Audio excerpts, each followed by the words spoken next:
तरीका मैं आप लोगों को बता रहा हूँ। रिवीजन करने का सबसे बेस्ट तरीका है केमिस्ट्री में आप अपवाद ध्यान दें। इनऑर्गेनिक में भी अपवाद है, ऑर्गेनिक के अंदर भी अपवाद है। फिजिक्स और फिजिकल केमिस्ट्री का तो लॉजिक एकदम क्लियर है ना। देखो कुछ डाउट है कि सर टेस्ट में नंबर नहीं बढ़ रहे, टेस्ट में नंबर नहीं बढ़ रहे। सबसे बड़ा ये है, देखो मैं आपको एक लॉजिक बता देता हूं, एक लॉजिक मैं आपको बता देता हूं। देखो कोचिंग के जो टेस्ट होते हैं ना, कोचिंग के जो टेस्ट होते हैं, कोचिंग किसी भी कोचिंग के जो भी टेस्ट होते हैं, वहां पर जो सिलेबस होता है वो आपका 3 से 4 दिन पहले या 5 दिन पहले खत्म हो रहा होता है, जो भी टेस्ट का रहता है। पहली चीज आप ध्यान से समझो, कोई भी कोचिंग उठा लो, उन कोचिंगों में जो टेस्ट का सिलेबस होता है या आप लोगों को 4-5 दिन पहले या 3 दिन पहले या 2 दिन पहले कंप्लीट होता है, तो आप लोगों को प्रॉपर रिवीजन का टाइम नहीं मिलता। ठीक है, पहली चीज तो यहाँ पर है कि प्रॉपर रिवीजन नहीं हो पा रहा है, प्रॉपर रिवीजन यहाँ पर उसका नहीं हो पाता है। इसकी वजह से बेटा आप लोगों के आते हुए क्वेश्चन भी गलत हो जाते हैं। दूसरी चीज हम लोग खुद भी स्टूडेंट जो खुद होते हैं ना, वो भी टेस्ट के लिए सीरियस नहीं होते हैं इतना। टेस्ट के लिए सीरियस भी आप में से बहुत सारे नहीं होते। और सबसे बेस्ट तरीका मैं आप लोगों को बता रहा हूँ, रिवीजन करने का सबसे बेस्ट तरीका है, आप है ना कभी भी वो टॉपिक मत पढ़ो जो आपको आते हैं, तो आपको वैसे भी आते हैं। आप सवाल देखोगे ना, सारी चीजें आप लोगों के दिमाग में ऑटोमेटिकली है, अपने आप याद आ जाएगी। आप यहाँ पर कुछ मत करो, है ना, फिजिक्स में याद रखो, सुनो मेरी बात, कुछ मत करो। आप अगर मॉड्यूल सॉल्व कर रहे हो, जो सवाल आपसे जो सवाल नहीं बनेंगे,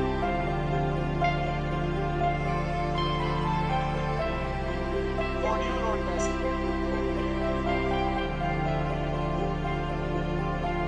जो सवाल आपको नहीं बनेंगे, मॉड्यूल और टेस्ट बात पूरी करने की बात करो।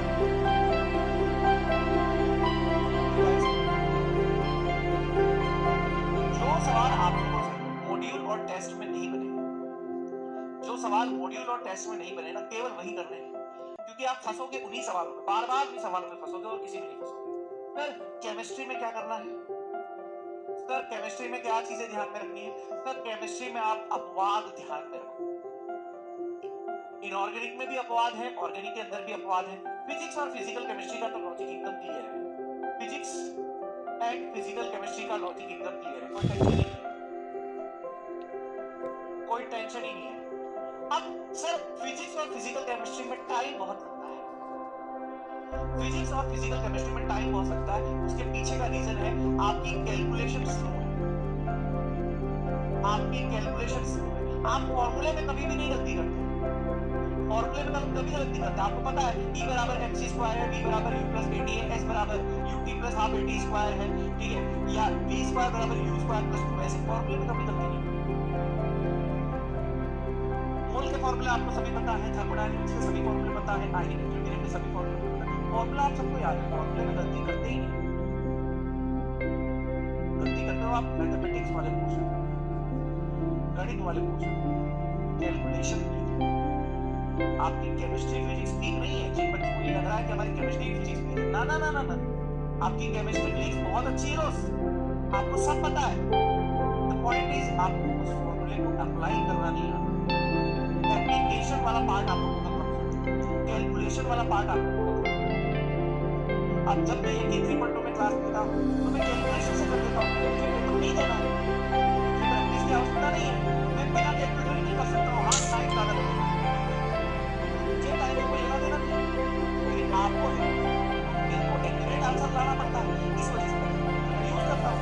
लेकिन आपको प्रैक्टिस करनी पड़ेगी, आप लमसम मार के चलो, जैसे 295 को आप 300 मार लो, 218 को आप 200 मार लो, 235 को आप 230 मार लो, ऐसे करके ये तो ऐसी संख्याओं को आप दिमाग में सोचिए जिससे कट जाएगी, छोटी सी संख्या से भाग देना पड़े, छोटी सी संख्या से भाग देना, लेकिन वो संख्या आसपास ही होनी चाहिए। तो इस तरीके से आपको सोचना पड़ेगा। और एक चीज याद रखिएगा, एक चीज याद रखिएगा, शॉर्ट नोट्स बनाने का जो तरीका आप लोग मुझसे पूछ रहे हो, शॉर्ट नोट्स बनाने का, शॉर्ट नोट्स, तो मेरे दोस्त शॉर्ट नोट्स में केवल वही बातें लिखें जो आप भूल जाते हैं, शॉर्ट नोट्स में आप वही बातें लिखें जो इंपॉर्टेंट है और जो आप भूल जाते हैं। जो इंपॉर्टेंट है एवं बार बार भूल जाते हैं। बस अगर भाई जो याद है वो तो हमेशा याद रहेगी, जो याद है वो तो हमेशा याद रहेगी। आप शॉर्ट नोट्स में ये चीजें डाल दें बस, जो इंपॉर्टेंट है, जो कंसेप्ट है, जिसको रिवीजन करने की जरूरत है। और वैसे भी मैं आप लोगों के लिए सब बना दूंगा, शॉर्ट नोट सब बना दूंगा, समय आने दो।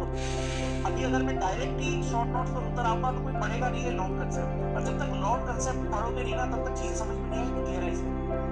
पहले चीजों को गहराई से समझो, उसके बाद में ये सारी चीजें ऑटोमेटिकली